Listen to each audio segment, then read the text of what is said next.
Hey, what's up, people? Pizzal here, and today I want to talk to you guys about 1989's Pet Sematary. Now, this is partially going to be a review of the movie as well as a review of this newly released 30th anniversary 4K Blu-ray release.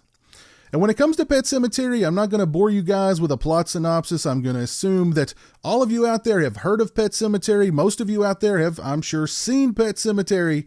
Because if you're a horror fan around my age, this movie was kind of like a rite of passage. If you didn't rent it from your local video store, you certainly saw it one of the countless times that it aired on cable television. And Pet Sematary really had a lasting impact on me as a kid for a few reasons. A, because of just how dark and sad the movie is. B, because of Zelda. And C, because some family friends of my mother's actually had a young son that looked exactly like Miko Hughes. So whenever I would see him, I would think, it's Gage, and where's the scalpel, bro? And one thing Pet Sematary does really well that I don't think people give the movie enough credit for is how the movie deals with death. And more so, how does an adult discuss death with a child? And how does a child understand death and the finality therein? And there's some great scenes in the movie in which the father, played by Del Mitkiff in this film, is talking to his young daughter about death. One sequence in which he's talking to her about the potential death of her pet cat, and another sequence later on in the film after the passing of her brother Gage, in which she's like, I'm going to hold this picture of him and I'm going to keep his room and his belongings exactly the way they are until he comes back.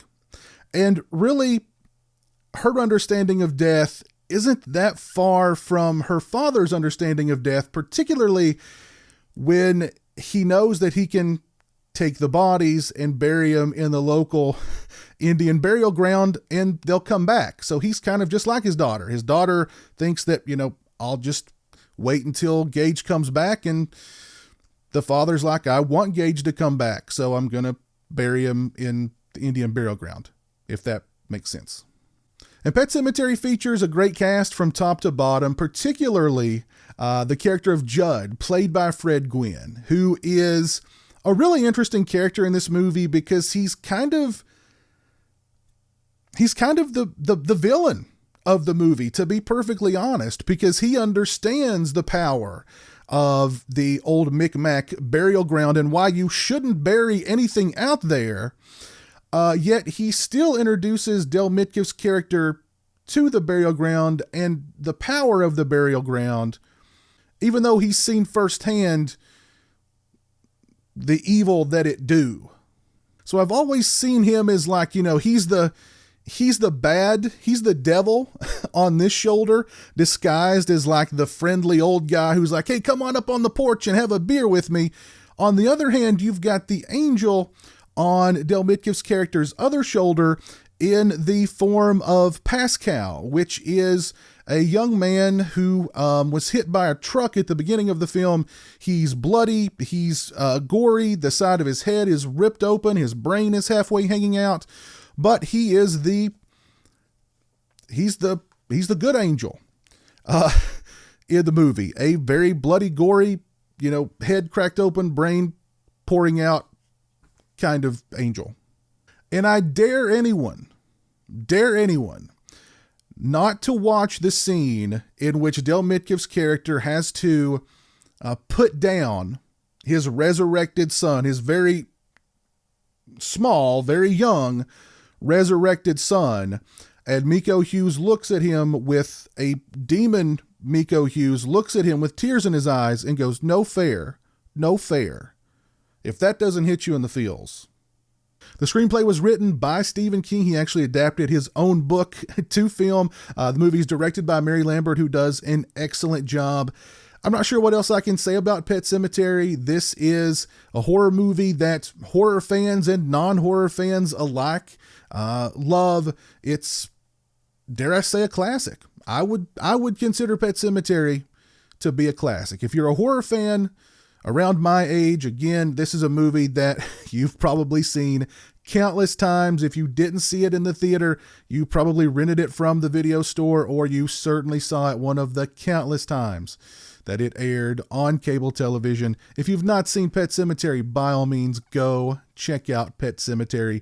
As far as the newly released 30th anniversary 4K Blu-ray release from Paramount is concerned, first let's check out the presentation. We have a very nice slipcase here with some new artwork, some very nice artwork. The lettering in Pet Sematary is embossed, so that's very nice. It comes with, of course, the 4K UHD release of the film. It also has the standard Blu-ray release as well.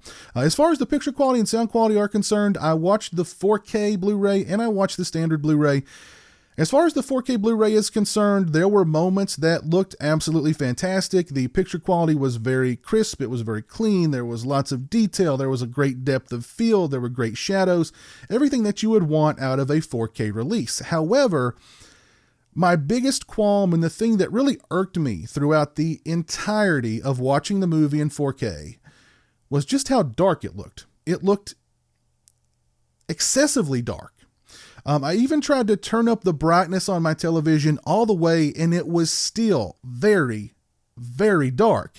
Now, when I watched the standard Blu-ray release, it did not have that problem at all. And I actually thought that the standard Blu-ray release for the film, this is just my opinion, I preferred the standard Blu-ray release over the 4K Blu-ray release of Pet Sematary in this release because of just how darn dark the 4K release is. It really irked me throughout the entire runtime. It was just very, very dark. It's already kind of a dark movie, and they made it even darker. But that problem is not present on the standard Blu-ray release of the film. So in my opinion, again, this is just my opinion, I prefer the standard Blu-ray release on this release. The audio quality on both the 4K and the standard Blu-ray, I thought both were fantastic. I would give the audio quality a solid 4 out of 5 for both the Blu-ray and the 4K Blu-ray.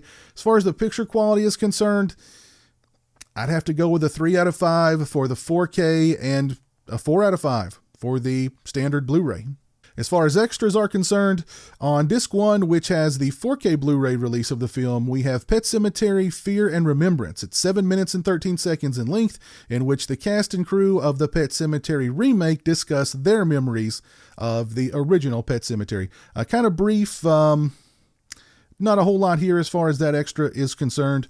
Next up, we have Pet Sematary Revisitation, which is 9 minutes and 38 seconds in length, in which Mary Lambert discusses her love of Stephen King's work. Ms. Lambert discusses getting the gig to direct Pet Sematary, but having to pitch to Stephen King directly because he had approval over the director for the film.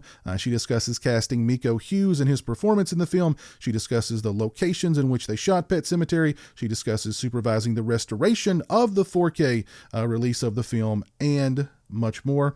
We get image galleries on this disc as well, and a new commentary with director Mary Lambert. On disc 2, which has the standard Blu-ray release of the film, it includes all of the extras from the 4K disc, as well as some vintage extras, which include Stephen King territory. It's 13 minutes and 10 seconds in length. Stephen King discusses the origins of the novel Pet Sematary. Author, critic, and biographer Douglas E. Winter discusses the origins of the story more in depth, comparing it to the story of The Monkey's Paw. Mr. Winter discusses how Pet Sematary sat in Stephen King's drawer for several years before it was published because it actually depressed Stephen King. Writing that book depressed Stephen King. Richard Rubenstein discusses how King insisted that the movie be shot in Maine and how important the locations were. Denise Crosby discusses how important it was for her as an actor to shoot in Maine. Del Mitkiff discusses shooting in Maine as well. King discusses discovering a real pet cemetery one day while on a jaunt in the woods.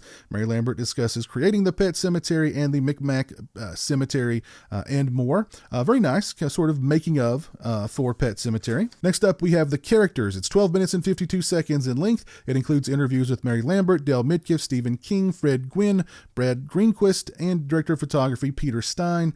Miss Lambert discusses Stephen King's strengths when it comes to creating believable characters and the exhaustive casting sessions she went through to cast the child actors in the film. She discusses casting Miko Hughes despite Paramount wanting her to cast twins.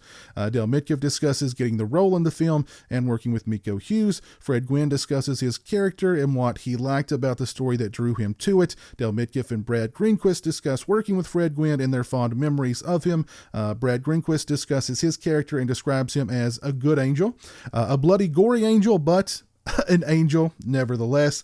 He discusses how nobody wanted to sit near him during lunch while he was in makeup. Mary Lambert discusses casting Zelda and working with the cats in the movie, and much more. Very nice extra there. Next up, we have Filming the Horror. It's 10 minutes and 29 seconds in length. It includes interviews with Douglas Winter, Mary Lambert, Dale Midkiff, and Brad Greenquist. Mary Lambert discusses how she got the gig directing Pet Sematary and collaborating with Stephen King. Dale Midkiff discusses working with Stephen King and him being on set a lot. Lambert discusses the scene in which Fred Gwynne is killed by Miko Hughes and how that sequence was filmed. She also discusses the fight scene with Miko and Dale Midkiff toward the end of the movie and how that sequence was filmed. Douglas Winter compares the ending of the book versus the ending of the film. Dale Midkiff and Mary Lambert discuss the ending of the movie and more. I'm really on the fence when it comes to this one, guys. I'm disappointed with the 4K Blu-ray on this release. It's just way too dark. Give me the standard Blu-ray any day when it comes to this release. When it comes to brand new extras for this release, again, there's not a whole lot there, but the cool thing is we do have a couple of new extras. We've got a new commentary, and some of the older vintage extras have been ported over, so you've got the best of both worlds here when it comes to this release. I'm not sure how much this release is going for. If you can find it for $20 to $25, I would say definitely pick it up. If you can't find it for around that price, you can definitely wait until it comes down a little bit in price. If you picked up the 30th anniversary 4K Blu-ray release of Pet Sematary, please let me know your thoughts on it down in the comment section below. Did you have the same issues with the 4K Blu-ray that I did when it comes to how dark it was? Please let me know down in the comment section below. Let me know your thoughts on Pet Sematary just in general. Let me know your thoughts on the old film. Let me know your thoughts on the remake. Are you looking forward to the remake? Let me know down in the comment section below. If you like this video, please leave it a thumbs up. If you're not following me on social media, those links are in the description. They're also right around here.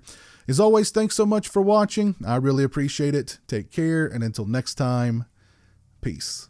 Join the $1 a Month Club and help support my channel on Patreon. Thank you to my current patrons: Kevin Smythe, Orc145626, B-Movie Mike, Robert Sobel, Turi Delamore, Stephen Flanagan, Lori Holt, Mitch Odell, Farron Sutton, Craig Farrand, Jeremiah Lambert, Grindhouse Grotto, Joseph Charlesworth, Chris Earls, Derek Jana, Demon Waffles, Simon Clark, Stone Gassman, Zachary Barton, Mr. Bibby86, James Welch, Eli Geisler, Jeff Overing, Alan Scott, Kyle McGuire, Jay the Stingray, Lauren Dixon, Travis Davis, Dave Barnes, Jonathan Lundy, Chris Parsons, Chris Gonzalez, Trenton Bowser, and Jason Brattenbach.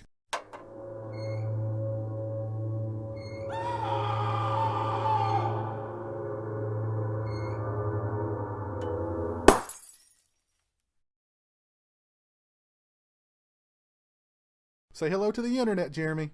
Hello to the internet.